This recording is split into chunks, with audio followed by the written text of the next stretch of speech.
Bismillahirrahmanirrahim. Assalamualaikum warahmatullahi wabarakatuh. Selamat sore menjelang malam teman-teman. Ini kami lagi berada di Kampung Laporo, Desa Bontokaraeng, Kecamatan Sino, Kabupaten Bantaeng. Di sore hari ini kami lagi mensurvei tanaman tomat yang memakai pupuk super aktif eco farming dari PTBS.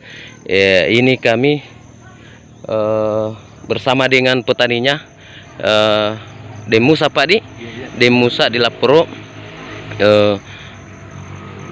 Ini hari tanggal 21 September tahun 2022. Jadi coba kita tanya-tanya orangnya seperti apa hasilnya atau perbandingan yang menggunakan pupuk organik super aktif eco farming dibanding memakai pupuk kimia.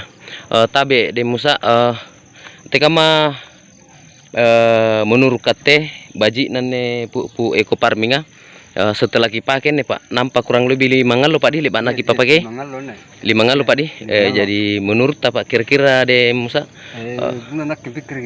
baji Pak Di. Iya, jadi beda juga. Oh iya Pak.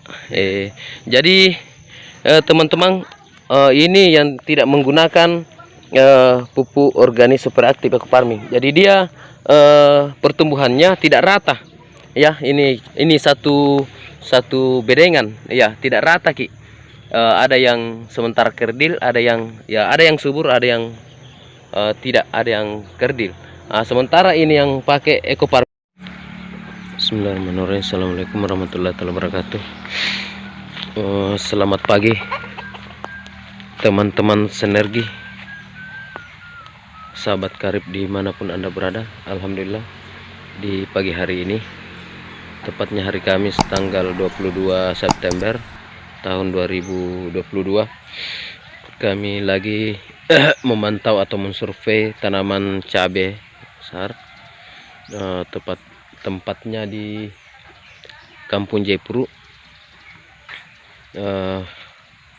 ya Kabupaten Bulukumba. Ini teman-teman.